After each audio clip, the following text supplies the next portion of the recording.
चलिए, पिछली कक्षा में अपन ने काव्य गुण के बारे में सामान्य जानकारी ली थी, ठीक है। और उस सामान्य जानकारी में हमने इतना जाना था कि काव्य गुण क्या करते हैं। काव्य गुण रसों का उत्कर्ष करते हैं। काव्य गुण जिस प्रकार से हमारी आत्मा में शौर्य आदि जो गुण हैं वो हमारे आत्मा में स्थित रहते हैं और हमारी आत्मा का उत्कर्ष करते हैं, उसी प्रकार से काव्य में गुण जो हैं वो रसों का उत्कर्ष करते हैं।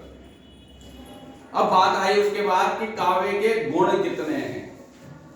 विभिन्न आचार्यों में मतभेद रहा है कि काव्य के गुण कितने हैं। आचार्य भरत मुनि ने काव्य के 10 गुण बताए, आचार्य दंडी ने काव्य के 10 गुण बताए और आचार्य वामन ने काव्य के 10 गुण बताए। और इन सब का समाहार करते हुए, इन 10 गुणों का समाहार करते हुए आचार्य मम्मट जिन्होंने काव्य प्रकाश की रचना की, उन्होंने काव्य के 3 गुण बताए।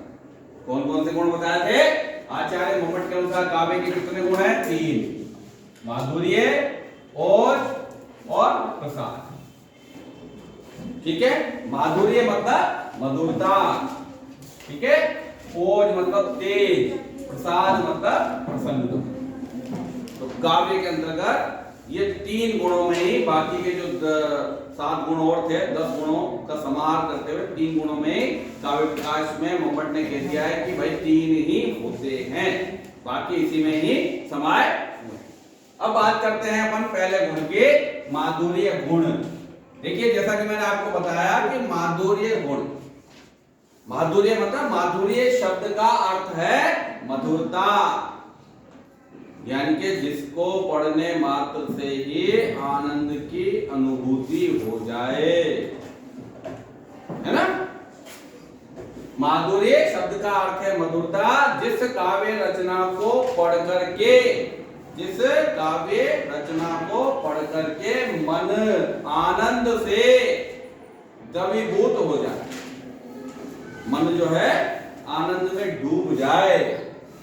जहां पर पहली चीज तो क्या बताया कि माधुर्य शब्द का अर्थ है मधुरता। दूसरी बात बताई कि जिस काव्य रचना को पढ़ करके मन जो है आनंद से द्रवीभूत हो जाए, है ना। और तीसरी जो बात बता रहे हैं, हम पहचानेंगे कैसे कि ये माधुर्य गुण है, तो बता रहे हैं कि जहां ट वर्ग यानी कि ट, ठ, ड और ढ, इसके अलावा रेप, रवण, आधा र देखा होगा आपने, अक्षरों के ऊपर चढ़ा हुआ होता है, ठीक है।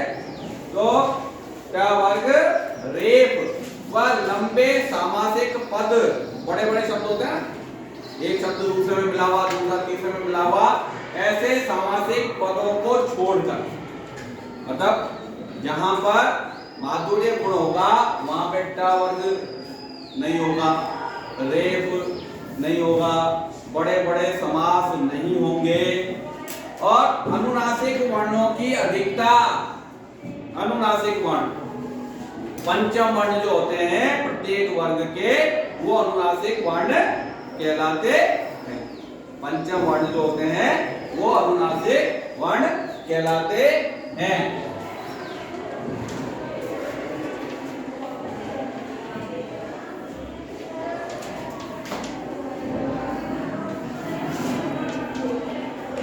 ये 5 वर्ण जो है इनको अनुनासिक वर्ण कहते हैं, है ना।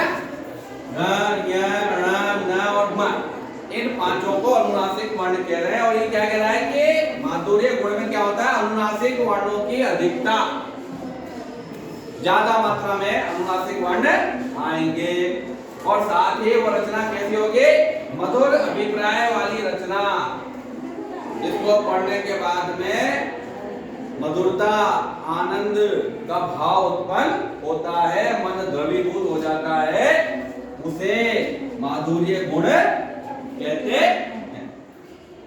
क्लियर? अब देखिए, जो हमने लक्षण दिया है उसे हमें उदाहरण के रूप में पेश करना पड़ेगा।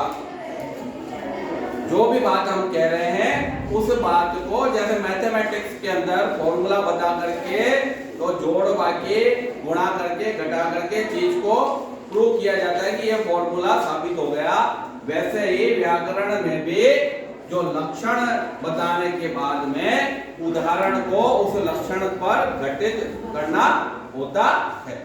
आपके जो पेपर होगा उस पेपर में भी यदि आपको उदाहरण दे रखा है पेपर में, तो वो आपसे पूछेगा कि इसके अंदर कौन सा गुण है और क्यों।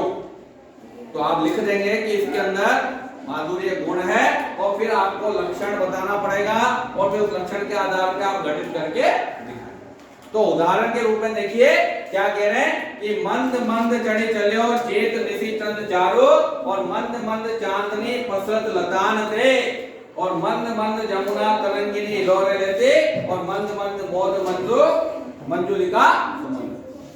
अब देखिए आप इसके अंदर सबसे बड़ी चीज आपको जो देखने को मिलेगी वो मिलेगी अनुनासिक वर्णों की अधिकता।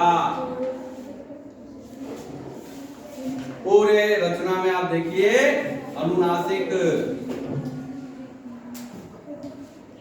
है ना, तो पूरे रचना में आप देखिए कि जो अनुनासिक वर्ण है ये म आ गया, ये आपके न आ गया, है ना।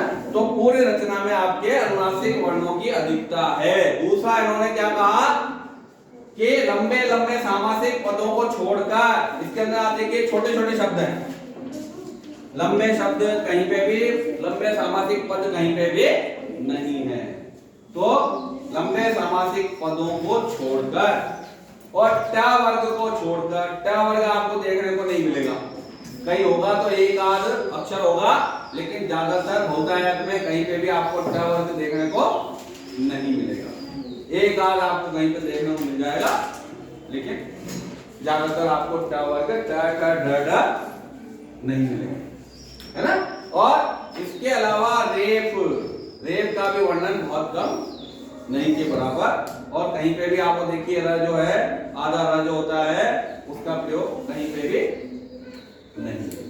तो कहने का मतलब यह है कि जहां पे पढ़ने मात्र से मधुरता और आनंद की अनुभूति हो और साथ में ट वर्ग ठ ठ ढ ढ रेप और लंबे सामासिक पदों को छोड़कर और अनुनासिक वर्णों की अधिकता हो और वो रचना जो है मधुर अभिप्राय दे रही हो, तो वहां पर माधुर्य गुण होता है, जो कि अपने इस उदाहरण में घटित हो रहा। ठीक है, अब चलेंगे इसके बाद अगली जो अपनी क्लास होगी उसमें अपन रोज गुण को देखेंगे।